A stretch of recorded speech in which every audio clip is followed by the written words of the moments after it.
तो स्वागत है आपका हमारे इस YouTube channel physics bye Mayank Sharma में। मैं Mayank Sharma, director physics street coaching संस्थान सहारनपुर, आप लोगों का फिर से स्वागत करता हूं।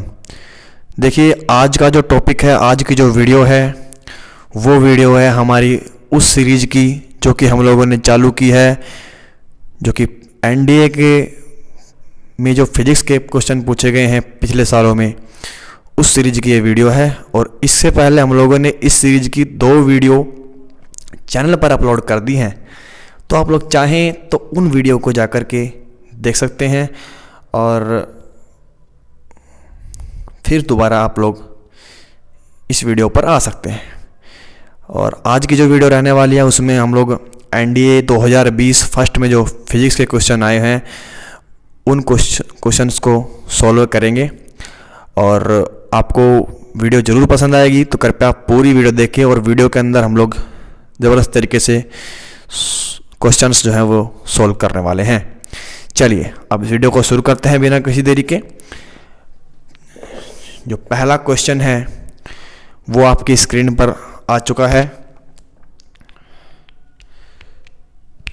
क्या है पहला क्वेश्चन, मैं एक बार आपको पढ़कर बता देता हूँ। इसमें दिया हुआ है कि एक औद्योगिक परिस्थितित्र यानी कि रेफ्रिजरेटर, जिसको कहते हैं फ्रिज, जिसे हम फ्रिज कहते हैं, फ्रिज, जो 10 घंटे प्रतिदिन 30 दिनों के लिए कार्य करने पर 5 किलोवाट पावर शक्ति का उपयोग करता है, को परिचालित करने के लिए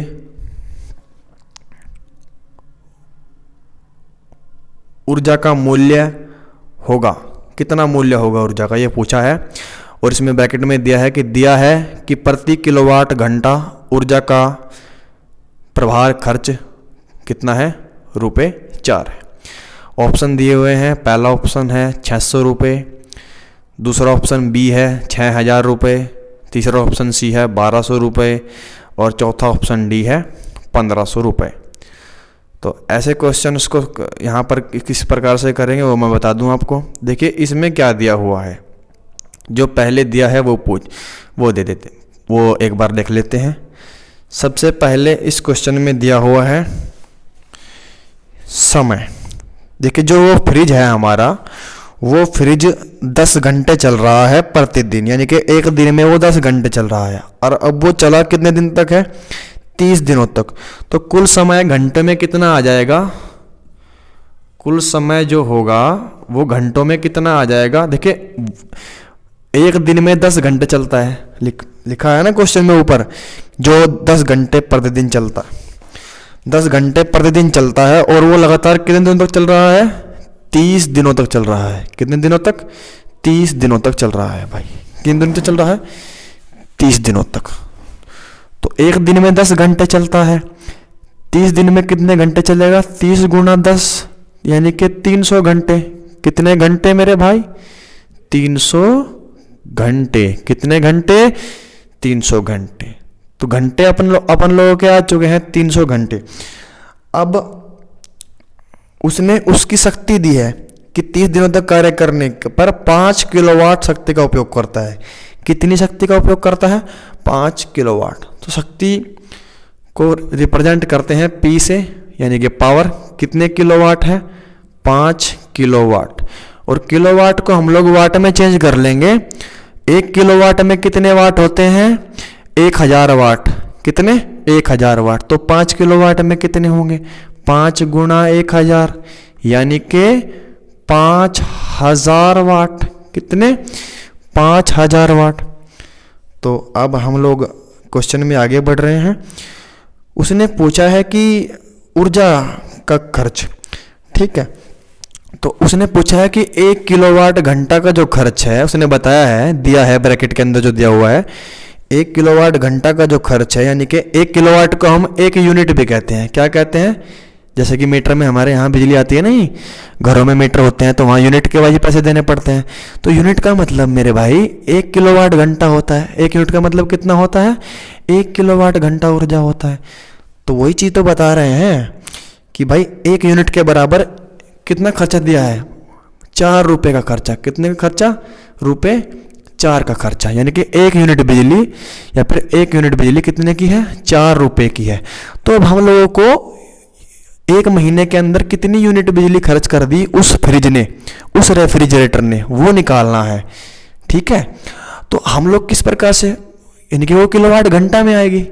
ठीक है, तो यूनिट बराबर किसके होगा, यानी कि किलोवाट घंटे बराबर किसके होगा, हमें यूनिट निकाल लेंगे पहले। क्या निकाल लेंगे पहले, यूनिट। जितनी भी यूनिट बिजली उसने खर्च करी होगी और 1 यूनिट 4 की है, जो भी आंसर आएगा उसमें 4 की गुणा कर देंगे, टोटल खर्चा आ जाएगा। क्या आ जाएगा, टोटल खर्चा। और खर्चा ये ऑप्शन में दिया हुआ है। तो यूनिट बराबर एक फॉर्मूला होता है, जितने वाट खर्च हैं वे गुणा जितने घंटे वह यंत्र चला वो, यानी कि फ्रिज, अपॉन 1000, अपॉन 1000 मेरे भाई। कितना भाई, 1000। तो टोटल वाट कितने खर्च करे उस फ्रिज ने, 5000 वाट करे ना। कितने करे, 5000 वाट करे ना, तो 5000 वाट यहाँ रख देंगे। ठीक है, कितने घंटे चला टोटल, टोटल कितने घंटे चला, एक दिन में 10 घंटे चलता था और 30 दिनों तक चला, यानी कि ये चला 300 घंटे। कितने, 300 घंटे।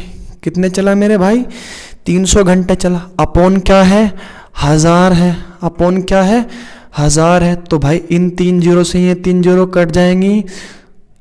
ठीक है, इन 3 जीरो से ये 3 जीरो कट जाएंगी, तो टोटल घंटे कितने आ जाएंगे मेरे भाई, टोटल घंटे कितने आ जाएंगे, यहाँ पर देख लो आप लोग कितने आ जाएंगे। ये आ जाएंगे यहाँ पर 1500 यूनिट। कितनी कितनी यूनिट आ जाएंगे टोटल, 1500 यूनिट। 1500 यूनिट का मतलब कितना है मेरे भाई, क्योंकि 1 यूनिट बराबर 1 किलोवाट घंटे के भी है, तो 1500 किलोवाट घंटा। कितना, 1500 किलोवाट घंटा। कितना मेरे भाई, 1500 किलोवाट। अब हमसे क्या किलोवाट घंटा पूछा है, हमसे क्वेश्चन में पूछा है कि ऊर्जा का मूल्य कितना होगा, ऊर्जा का मूल्य कितना होगा। अभी तो ऊर्जा की खर्च आई है ना, तो 1 किलोवाट खर्चा अगर ज्ञात करेंगे, क्या ज्ञात करेंगे, ऊर्जा का खर्चा या फिर मूल्य, या फिर मूल्य। तो किस तरीके से बताएंगे अपन, किस तरीके से बताएंगे, 1500 तो आ चुका है ना। अब 1 किलोवाट का 4 रुपये का खर्चा है, तो 1500 का कितने का खर्चा होगा, 1500 गुना 4, यानी कि 6000 रुपये। कितने रुपए, 6000 रुपये। और 6000 रुपये तो दिया है ना मेरे भाई ऑप्शन में, 6000 रुपये तो दिया है ना ऑप्शन में। ऑप्शन नंबर बी सही उत्तर है, ऑप्शन नंबर बी सही उत्तर है। बी ऑप्शन सही उत्तर है भैया। कौन सा उत्तर सही उत्तर है, बी ऑप्शन सही उत्तर है। ठीक है, तो चलिए बी ऑप्शन हम लोग यहाँ पर लगा देते हैं अब इस क्वेश्चन में आंसर। ठीक है, 6000 रुपये इसका उत्तर आ जाएगा। अब नेक्स्ट क्वेश्चन, हम लोग नेक्स्ट क्वेश्चन की तरफ बढ़ेंगे। चलिए नेक्स्ट क्वेश्चन लगा दीजिएगा स्क्रीन पर। देखिए ये रहा नेक्स्ट क्वेश्चन। नेक्स्ट क्वेश्चन में पूछा है, मैं इसको पढ़कर सुनाता हूँ एक बार। निम्नलिखित में से कौन सा एक ऊर्जा का मात्रक नहीं है। ठीक है, ये बताना है कि इन सभी ऑप्शंस में से कौन सा ऊर्जा का मात्रक नहीं है। तो हम लोग इस क्वेश्चन में देखते हैं कि कौन सा इसमें ऊर्जा का मात्रक नहीं है। चलिए, पहला ऑप्शन है जूल, ऑप्शन नंबर बी है वाट घंटा, ऑप्शन नंबर सी है newton metre, option number D है किलोग्राम मीटर प्रति सेकंड स्क्वायर। तो अब इन ऑप्शन में से हम लोगों को बताना है कि ऊर्जा का मात्रक कौन सा नहीं है। यानी कि एक ऑप्शन ऐसा होगा जो कि ऊर्जा का मात्रक नहीं होगा, बाकी सारे ऑप्शन ऊर्जा के मात्रक ही होंगे। ठीक है, तो चलिए पहला ऑप्शन जो कि जूल है, जूल तो 100% ऊर्जा का मात्रक होता है, जूल तो 100% ऊर्जा का मात्रक होता है, तो इसलिए जूल ऑप्शन तो सही हो गया, जूल ऑप्शन तो सही हो गया। दूसरा है वाट घंटा, दूसरा है वाट घंटा। क्या यह भी ऊर्जा का मात्रक होता है? जी हाँ, यह भी ऊर्जा का मात्रक होता है। क्यों होता है भाई, क्यों होता है भाई? क्योंकि P बराबर शक्ति बराबर कार्य बटे समय। तो जब कार्य, देखिए एक बात ध्यान से समझ लीजिएगा कि जो कार्य होता है वही हमारी ऊर्जा होती है, वही हमारी ऊर्जा होती है। कार्य बराबर हमेशा किसके होता है? ऊर्जा के होता है। तो कार्य का मात्रक भी जूल और ऊर्जा का मात्रक भी जूल। तो अगर यहाँ से कार्य का फॉर्मूला निकालूं तो शक्ति के इंटू में समय आ जाएगा, शक्ति के इंटू में समय आ जाएगा। शक्ति का मात्रक वाट, समय का मात्रक घंटा। तो इसका मतलब वाट घंटा भी किसका मात्रक हो गया, ऊर्जा का। तो ऑप्शन बी भी ऊर्जा का मात्रक है। बात करते हैं ऑप्शन सी की, जो कि है न्यूटन मीटर, जो कि है न्यूटन मीटर, जो कि है न्यूटन मीटर। क्या यह भी ऊर्जा का मात्रक है? बिल्कुल सही जवाब, यह भी ऊर्जा का ही मात्रक है, क्योंकि कार्य का फॉर्मूला होता है बल गुणा विस्थापन, फोर्स इनटू डिस्प्लेसमेंट। बल का मात्रक न्यूटन है मेरे भाई, डिस्प्लेसमेंट यानी कि विस्थापन यानी कि दूरी का मात्रक क्या है, मीटर। तो कार्य का मात्रक न्यूटन मीटर हो गया। इसका मतलब जो कार्य का मात्रक वही मात्रक किसका है, वही मात्रक ऊर्जा का होता है। तो एनर्जी का मात्रक भी न्यूटन मीटर हो गया, इसलिए यह भी ऑप्शन सही।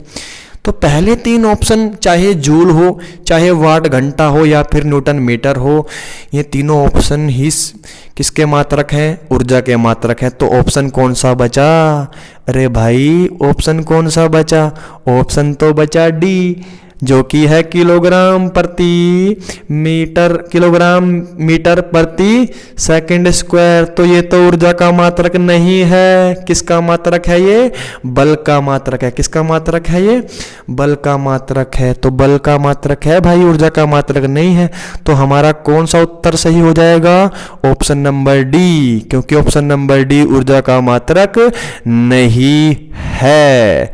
ठीक है, तो इसलिए इस लगा देंगे इस ऑप्शन को। चलिए अब हम लोग बढ़ रहे हैं अगले क्वेश्चन की तरफ। अब तक की वीडियो आप लोगों को बहुत पसंद आ रही होगी, उम्मीद करता हूं, और आप बढ़ रहे हैं नेक्स्ट क्वेश्चन की तरफ। चलिए देखते हैं नेक्स्ट क्वेश्चन इसमें क्या दिया हुआ है हम लोगों को। ठीक है, नेक्स्ट क्वेश्चन लगा दीजिएगा स्क्रीन पर। देखिए नेक्स्ट क्वेश्चन में मैं पढ़कर बताता हूं आपको। निम्नलिखित में से कौन सा एक कथन ध्वनि के बारे में सही नहीं है, ये पूछा है। अब चार ऑप्शन दिए हैं हम लोगों को, इनमें से बताना है कि ध्वनि के बारे में कौन सा कथन सत्य नहीं है, सही नहीं है। तो भाई चले पढ़ते हैं, अब देखते हैं क्या होता है इस प्रश्न में। देखिए ये प्रश्न एनडीए में आए हुए हैं 2020 फर्स्ट। आप लोग चाहें तो यूपीएससी की वेबसाइट पर ये पेपर डाउनलोड कर सकते हैं और वहाँ से इन प्रश्नों को देख सकते हैं। चलिए इसमें ऑप्शन देखते हैं क्या दिया हुआ है कि ध्वनि के संबंध में कौन सा कथन सही नहीं है। पहला ऑप्शन है प्रकाश की चाल की तुलना में ध्वनि धीमी चाल से आगे बढ़ती है। ठीक है, बी ऑप्शन है ध्वनि तरंगे अनुप्रस्थ तरंगे हैं। सी ऑप्शन है ध्वनि तरंगे अनुदैर्घ्य तरंगे हैं। और डी ऑप्शन है शुष्क वायु की तुलना में आर्द्र यानी कि नमी युक्त वायु में ध्वनि तीव्रता से चलती है। तो हम लोगों को पूछा है कि ध्वनि के संबंध में कौन सा कथन सही नहीं है, यानी कि एक कथन ऐसा होगा कि जो ध्वनि के संबंध में बिल्कुल गलत होगा और बाकी तीनों कथन सही होंगे। तो पहला ऑप्शन देखते हैं, प्रकाश की चाल की तुलना में ध्वनि धीमी चाल से आगे बढ़ती है। बिल्कुल सही है भाई, प्रकाश की चाल की तुलना में जो है ध्वनि की चाल क्या होती है, धीमी होती है। क्यों, आपने देखा होगा कि जब बादल कड़कते हैं, जब बिजली कड़कती है, जब आसमान में बारिश के समय बिजली कड़कती है, सब लोगों ने देखा होगा ना। जब बारिश होती है तो आसमान में क्या कड़कती है, बिजली। तो जब बिजली कड़कती है तो भाई जब वो चमकती है बिजली, तो उसकी चमक पहले ही दिखाई पड़ती है और आवाज आती है बाद में। तो उसका मतलब क्या है भाई, प्रकाश आप तक पहले पहुंच जाता है और ध्वनि आप तक नहीं पहुंचती। तो उसका मतलब किसकी चाल तेज हुई, प्रकाश की चाल भाई, प्रकाश की चाल होती है 3 × 10⁸ मीटर पर सेकंड। ये भी याद रखना है। तो एक बात तो स्पष्ट है कि प्रकाश की वेग हमेशा ध्वनि के वेग से अधिक होता है। तो पहले ऑप्शन में तो बिल्कुल सही बात बताई गई है कि प्रकाश की चाल की तुलना में ध्वनि धीमी चाल से आगे बढ़ती है। बिल्कुल धीमी चाल से आगे बढ़ती है, तभी तो हमें बिजली पहले ही दिखाई दे जाती है और उसकी आवाज़ बाद में सुनाई देती है। ठीक है, ऑप्शन नंबर बी की तरफ बढ़ते हैं। ध्वनि तरंगे अनुप्रस्थ तरंगे हैं। ठीक है, बिल्कुल गलत जवाब है। देखिए, ध्वनि तरंगे कभी भी अनुप्रस्थ तरंगे नहीं होती। और हमसे यही तो पूछा है क्वेश्चन में कि कौन सा कथन सही नहीं है। तो भाई ध्वनि के संबंध में ये कथन तो बिल्कुल सही नहीं है, ये बिल्कुल गलत कथन है। तो ऑप्शन तो बी ही लगाएंगे भाई, ऑप्शन तो बी ही लगाएंगे। ध्वनि तरंगे अनुप्रस्थ तरंगे नहीं होती। अब अनुप्रस्थ तरंगे कैसी होती हैं और अनुदैर्घ्य तरंगे क्या होती हैं ये भी बताता हूँ। अगर कोई तरंग इस प्रकार से गति करे कि उसके कणों के कंपन जो हैं, जो माध्यम के कण हैं, उनके कंपन ऐसे ऊपर नीचे हों, ऐसे ऐसे ऐसे ऐसे ऐसे ऐसे कंपन हो, तो ये तरंग और बढ़ रही हो इस तरीके से आगे, उनकी बढ़ने की दिशा ये हो और कंपन कण इस प्रकार से करें तो ये तरंगे कहलाती हैं अनुप्रस्थ तरंगे। कौन सी कहलाती हैं? अनुप्रस्थ।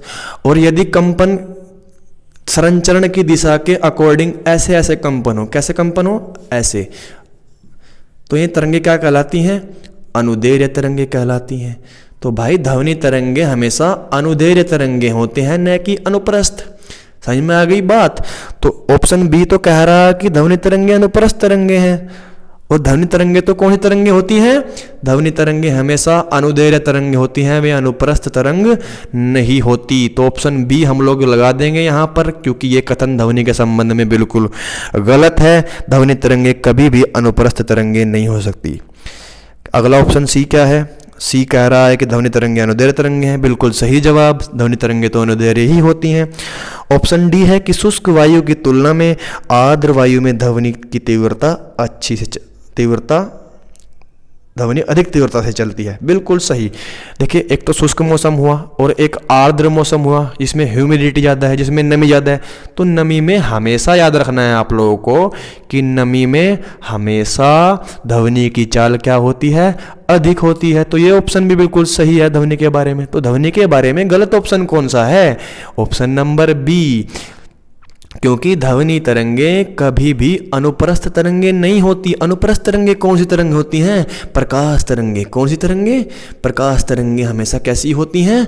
अनुप्रस्थ तरंग होती हैं। कैसी होती हैं? अनुप्रस्थ तरंग होती हैं। चलिए नेक्स्ट क्वेश्चन की तरफ बढ़ते हैं भाई। नेक्स्ट क्वेश्चन क्या है मेरे मित्रों? नेक्स्ट क्वेश्चन आपकी स्क्रीन पर है। क्वेश्चन में दिया हुआ है कि निम्नलिखित में से कौन से प्रकार के विकिरण की तरंगदैर्घ्य सबसे छोटी होती है? यानी कि तरंगदैर्घ्य को कहते हैं वेवलेंथ, इंग्लिश में क्या कहते हैं? वेवलेंथ। तो इनमें से किसकी तरंगदैर्घ्य सबसे छोटी है? ऑप्शन ए है सूक्ष्म तरंग, ऑप्शन बी है अवरक्त तरंग यानी कि इंफ्रारेड, ऑप्शन सी है दृश्य प्रकाश, ऑप्शन डी है एक्स किरण। तो इनमें से सबसे छोटी तरंगदैर्घ्य बतानी है किसकी है? तो देखिए, विद्युत चुंबकीय तरंगें 7 प्रकार की होती हैं और सातों को तरंगदैर्घ्य के बढ़ते क्रम में किस प्रकार से लिखा जाता है पहले मैं आप लोगों को वो बता दूं। सबसे छोटी तरंगदैर्घ्य की तरंग होती है गामा किरणों की। किसकी? गामा किरणों की। गामा किरणों से बड़ी जो तरंगदैर्घ्य होती है वो होती है एक्स की, और एक्स से बड़ी तरंगदैर्घ्य होती है पराबैंगनी। किसकी? पराबैंगनी की। ठीक है। दृश्य प्रकाश की। दृश्य से बड़ी तरंगदैर्घ्य होती है अवरक्त किरणों की। अवरक्त से बड़ी तरंगदैर्घ्य होती है सूक्ष्म की, और सूक्ष्म से बड़ी तरंगदैर्घ्य होती है रेडियो की। किसकी? रेडियो की। तो अब हम लोग यहां पर देखते हैं यह अरेंजमेंट तरंगदैर्घ्य का बढ़ता क्रम। किसका बढ़ता क्रम? तरंगदैर्घ्य। तो सबसे बड़ी तरंगदैर्घ्य रेडियो तरंगों की होती है और सबसे छोटी तरंगदैर्घ्य होती है गामा किरणों की। तो ऑप्शन में ये पूछा है कि कौन से विकिरण की तरंगदैर्घ्य सबसे छोटी होती है। तो इनमें से जो है सबसे छोटी किसकी होगी? क्या सूक्ष्म की सबसे छोटी होगी? सूक्ष्म की तो बहुत बड़ी है, ये भी नहीं है। ऑप्शन बी में दिया हुआ है अवरक्त। अवरक्त ये रहा यहाँ पर, तो इसकी भी बड़ी ही होती है, ये भी ऑप्शन नहीं हो सकता। ऑप्शन सी दिया हुआ है दृश्य। दृश्य से ऊपर ये रहा, इससे छोटी तो होगी। ठीक है, तो ये भी ऑप्शन नहीं हो सकता है। ऑप्शन डी दिया हुआ है भाई एक्स किरणें। तो ये जो 4 ऑप्शन दिए हुए हैं इनमें से सबसे छोटी किसकी नजर आ रही है? एक्स किरण की, क्योंकि एक्स किरण पहले ही है। ठीक है, इनसे तो छोटी ही है, तो सबसे छोटी किसकी हो गई? एक्स किरणों की तरंगदैर्घ्य क्या होती है? सबसे छोटी तरंगदैर्घ्य होती है। एनडीए में पूछा गया सवाल है 2020 फर्स्ट में। आप यूपीएससी की वेबसाइट पर से इसको क्वेश्चन पेपर को डाउनलोड कर सकते हैं जनरल एबिलिटी टेस्ट का। इसमें लगभग 22 से 23 क्वेश्चन फिजिक्स के आए हुए हैं और हम लोगों ने 10 से 12 क्वेश्चन अब तक करवा दिए हैं। और चलिए नेक्स्ट क्वेश्चन देखते हैं। अब इसमें क्या कह रहा है नेक्स्ट क्वेश्चन, देखिए क्वेश्चन नंबर, अगला क्वेश्चन लगा दे देंगे स्क्रीन पर। ठीक है, अगला क्वेश्चन यह है कि किसी परिपथ में विद्युत धारा की उपस्थिति का पता लगाने के लिए प्रयुक्त किया जाने वाला उपकरण है। कितना आसान प्रश्न आया है एनडीए में। जिसने ध्यान से पढ़ी होगी अपनी इंटर की क्लास, इंटरमीडिएट की, वो आराम से ऐसे क्वेश्चन को कर देगा। और बड़ा ही मज़ेदार क्वेश्चन पेपर है। और अगर मैं विश्वास दिलाता हूँ कि अगर आप हमारे साथ बने रहे तो एनडीए में जितने भी क्वेश्चन आते हैं 22 से 23 क्वेश्चन फिजिक्स के, एक भी क्वेश्चन आप लोगों का गलत नहीं होगा। अगर क्वेश्चन गलत हो गया तो आप लोग बेशक कमेंट्स के थ्रू आप मुझको बता सकते हैं कि आपका पढ़ाया हुआ क्वेश्चन ये गलत हो चुका है। अगर आप बिल्कुल ध्यान से तैयारी करेंगे मेरे साथ तो मैं यकीन दिला दूं कि एनडीए के अंदर आपका फिजिक्स का तो कम से कम प्रश्न मैं गलत नहीं होने दूंगा। देखिए ये बहुत ही आसान प्रश्न पूछा है कि किसी परिपथ में विद्युत धारा की उपस्थिति का पता लगाने के लिए प्रयुक्त किया जाने वाला कौन सा उपकरण है इन सब ऑप्शन में से। तो भाई उपस्थिति का पता लगाने का मतलब है कि किसी परिपथ में विद्युत धारा है भी या नहीं। ठीक है, जैसे कि किसी कहीं चोरी हो जाए और चोरी हो जाए या फिर कुछ भी हो जाए तो पुलिस क्या करती है, इन्वेस्टिगेशन करती है कि कुछ हुआ भी है या नहीं। डिटेक्ट करना, उसे क्या कहते हैं, डिटेक्ट करना कहते हैं। जैसे कि डिटेक्टिव था ना, पहले डिटेक्टिव नाम का शब्द सुना होगा आपने। डिटेक्ट करना हिंदी में क्या कहते हैं इसको, संसूचन करना, पता लगाना कि कहीं कोई चीज़ है भी या नहीं। तो इस चीज़ का पता लगाने के लिए, विद्युत धारा की उपस्थिति का पता लगाने के लिए कौन सा उपकरण यूज में आता है, गैल्वेनोमीटर। कौन सा उपकरण यूज में आता है, गैल्वेनोमीटर। और गैल्वेनोमीटर ऑप्शन नंबर बी में है, ऑप्शन नंबर बी में है। तो ऑप्शन नंबर 20 का सही जवाब होगा, उसे कहते हैं गैल्वेनोमीटर। गैल्वेनोमीटर, गैल्वेनोमीटर कहते हैं।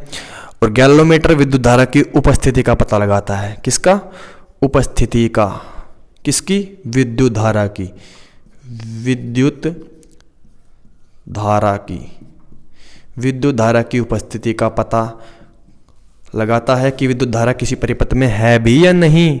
चाहे वो 0.3 एम्पियर ही हो, 0.3 एम्पियर ही हो, उसको कौन पहचान लेगा, गैल्वेनोमीटर। देखिए ये तो केवल उपस्थिति का पता लगाने का काम आता है और उसको मापने के काम कौन आता है, एमीटर। कौन आता है मापने के काम, एमीटर। यदि 25 एम्पियर 30 एम्पियर धारा हो तो उसको गैल्वेनोमीटर नहीं मापेगा। गैल्वेनोमीटर केवल उसकी उपस्थिति का पता लगाएगा या फिर छोटी धाराओं को मापेगा। किसको मापेगा, छोटी धाराओं को। 2.5 एम्पियर, 0.8 एम्पियर, ऐसी धाराओं को कौन मापेगा, गैल्वेनोमीटर। लेकिन बड़ी जब धारा होगी तो उसको मापने का काम कौन आएगा, एमीटर। प्रत्यावर्ती धाराओं में किसका प्रयोग किया जाता है, एमीटर का प्रयोग किया जाता है। और दिष्ट धाराओं के लिए गैल्वेनोमीटर का। तो ये भी शॉर्ट नोट आप लोग बना करके चलिए कि दिष्ट धाराओं में ज़्यादातर हम गैल्वेनोमीटर का ही यूज करते हैं और प्रत्यावर्ती धाराओं में एमीटर का यूज करते हैं। दोनों हैं धारा मापी ही, लेकिन फर्क देखिए कितना है। ठीक है, समझ गए आप लोग बात। तो ये शॉर्ट नोट्स भी आप क्वेश्चन के साथ साथ बना करके चलिए, आपका निश्चित तौर पर बहुत फायदा होगा। देखिए हम लोग आपके लिए बहुत मेहनत कर रहे हैं और जल्द ही हम लोग अपनी वीडियो की क्वालिटी के सुधार पर भी काम कर रहे हैं और रात को आपके लिए जाग जाग कर ये वीडियो बनाई जा रही हैं। तो उम्मीद है कि आप लोगों को ये वीडियो बहुत बहुत पसंद आई होगी। अगर पसंद आई है तो उसको अपने साथियों के साथ शेयर कीजिए। और एनडीए में ये क्वेश्चन पिछले सालों में पूछे गए हैं तो आपके लिए बहुत ही उपयोगी क्वेश्चन हैं और ये एयरफोर्स के अंदर भी उपयोगी हैं। जिस क्लास में आप पढ़ रहे हैं उस क्लास के लिए उपयोगी हैं। एसएससी के अंदर भी ये क्वेश्चन बहुत उपयोगी है। आशा कर रहा हूँ कि आपको ये वीडियो बहुत अच्छी लगी होगी मेरे मित्रों, साथियों। आपके लिए मैं बहुत मेहनत कर रहा हूँ और आपके लिए सदैव खड़ा रहूँगा, ये मेरा वादा है। और इन्हीं शब्दों के साथ वीडियो का मैं एंड करना चाहूँगा और आपको आपके भविष्य हेतु बहुत बहुत शुभकामनाएं। भगवान की कृपा आपके ऊपर बनी रहे, सभी स्टूडेंट्स के ऊपर। बहुत बहुत धन्यवाद। मैं आपका अपना मयंक शर्मा हाजिर रहूँगा आपकी सेवा में, और जल्द ही हम लोग नेक्स्ट वीडियो लेकर के आएंगे। बहुत बहुत धन्यवाद। वीडियो को लाइक, शेयर और चैनल को सब्सक्राइब कर दीजिएगा अगर पसंद आ रहा हो।